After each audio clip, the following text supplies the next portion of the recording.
Olá, aqui é o professor Gustavo Uchoas Guimarães e estou gravando este vídeo em homenagem aos 110 anos de emancipação política de Eloy Mendes, no sul de Minas. Eloy Mendes, emancipada em 30 de agosto de 1911, tem uma bonita e rica história. E aqui eu quero destacar alguns pontos das origens de Eloy Mendes. E vou usar algumas fontes aqui que vão nos ajudar a fazer esse percurso. Primeiramente, não tem como falar das origens indígenas da localidade. A presença indígena, ela se dá na região de Eloy Mendes através de grupos denominados cataguás. No meio dos historiadores e demais pesquisadores, há uma discussão em torno da palavra cataguá, que se referiria, na verdade, a um grupo de povos, ou até mesmo a vários grupos aí que não eram tupis e, portanto, ganharam esse nome cataguá.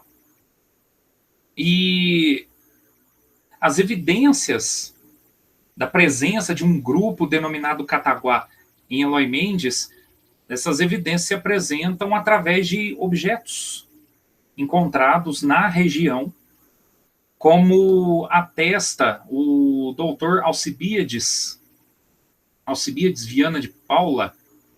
Ele era médico e residente em Varginha, e em 1967 ele publica na revista da Associação Médica de Minas Gerais o texto Achados Arqueológicos na Região de Varginha, aonde ele faz um levantamento do que havia sido encontrado até aquela época, década de 1960, e ele menciona um objeto encontrado em Eloy Mendes, fazendo referência aí à presença indígena na localidade. O que foi feito desses indígenas? Ainda não se sabe, né? Há pesquisas em andamento para tentar entender aí a presença indígena, não só em Eloy Mendes, mas na região, né, de Varginha, toda essa região aí onde o Rio Verde deságua no Rio Sapucaí, e são pesquisas que tentam trazer para as pessoas um número maior de informações a respeito das origens indígenas da região. Acredita-se que tenha havido aí um processo de integração, ou seja, a partir do contato com os não indígenas, né, com os colonizadores, os exploradores, teria havido várias dinâmicas aí, né, violências, preconceitos, mas também contatos culturais. Então, esses indígenas tendo trocas com os de fora, até que, aos poucos, foi se formando ali uma sociedade miscigenada. A respeito da colonização ou do povoamento por exploradores, por pessoas de fora e tal, aí nós temos a rica contribuição do livro Eloy Mendes, Ontem e Hoje, Os Causos e Casos que a Mutuca Não Conta Mais. Esse livro foi escrito pelo comendador Francisco Carlos de Figueiredo e vai tratar aí dos primeiros registros a respeito de pessoas que, vindas aí do estado de São Paulo, moravam em Eloy Mendes no final do século XVIII, estabelecendo fazendas, né, dividindo aí as terras. Mas, claro, naquela época o município não se chamava Eloy Mendes, e nem era município, era parte do território do município da Campanha, e naquele momento, no final do século XVIII, tinha o nome de Mutuca, em referência a um inseto muito comum na região. E essas pessoas foram formando fazendas ali, foram, né, estabelecendo a pequena vila, que ganhou o nome de Espírito Santo da Mutuca, e a população foi crescendo. E aqui nós também podemos recorrer, para iluminar um pouco mais aí a nossa compreensão a respeito das origens de Eloy Mendes, o livro Eloy Mendes, Sua Memória, Sua Gente, do professor e historiador Glauco Biagini, de saudosa memória. Tanto no livro do comendador Francisco Carlos Figueiredo, como no livro do professor Glauco Biagini, nós temos aí as referências à inauguração da capela, né, a primeira capela daquele povoado da Mutuca, uma capela dedicada ao Espírito Santo, faz referência aí às primeiras famílias que foram se assentando naquele lugar, também, né, os primeiros beneméritos, ou seja, aqueles que trabalharam pelo desenvolvimento da localidade, e em 1828 o povoado da Mutuca é elevado a distrito. E em 1856 o distrito também ganha o status de paróquia. Então é criada em 1856 a paróquia do Divino Espírito Santo, né? Nesse meio tempo, também crescia, claro, o aspecto político em Eloy Mendes. Então, você tem os fazendeiros aí com suas alianças políticas, com sua atuação, e trago aqui a referência à participação do Arraial da Mutuca na chamada Revolução Liberal de 1842. Normalmente não se encontram nos livros que tratam desse assunto referência à participação da Mutuca na Revolução Liberal. Quem vai trazer essa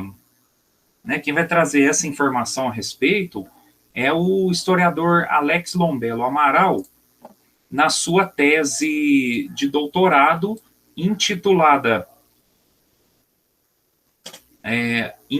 Entre Armas e Impressos, a Revolta de 1842 em Minas Gerais.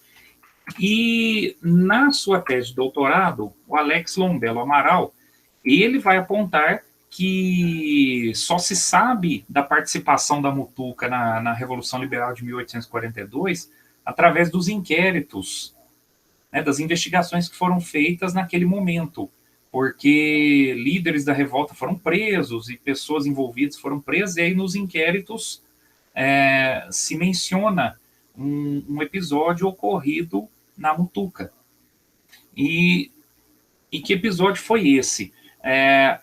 A Revolução Liberal, ela, como o próprio nome já diz, ela foi a tentativa do Partido Liberal de tirar do governo de Minas os políticos do Partido Conservador, né? E também a nível nacional, o Partido Conservador havia vencido várias cadeiras nas eleições, e aí o Partido Liberal, revoltado com isso, fez uma movimentação em Minas Gerais e em São Paulo.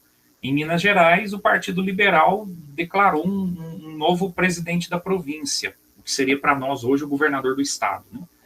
E nesses conflitos envolvendo os rivais aí do Partido Conservador e do Partido Liberal, você tem no dia 18 de julho de 1842, entre 50 e 80 homens armados marchando contra o Arraial da Mutuca, para obrigar as pessoas a se juntarem ao novo presidente da província, declarado pelo Partido Liberal.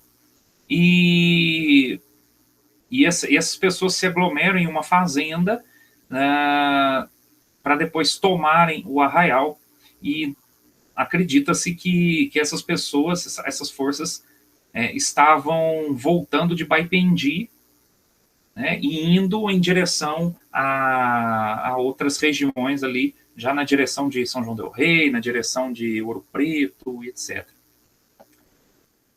Eram momentos de formação do Brasil, eram momentos aí onde os grupos políticos tinham grandes e intensas rivalidades, e nós vemos aí esse detalhe da participação do Arraial da Mutuca numa revolta que preocupou o governo imperial. Depois, depois de 1856, com a criação da paróquia, aí todos temos aí o crescimento dessa localidade, e a população eloiense conhece bem o desenrolar, né, com o destaque aí para o Barão de Varginha, né, que se chamava Joaquim Eloy Mendes, e em homenagem a ele, o Arraial da Mutuca, depois também já com o nome de Espírito Santo do Pontal, ganha o nome de Eloy Mendes no dia 30 de agosto de 1911, quando é emancipado. E aqui deixo, né, com essas informações históricas das origens de Eloy Mendes, deixo também a título de homenagem aos 110 anos do município eloiense. Muito obrigado.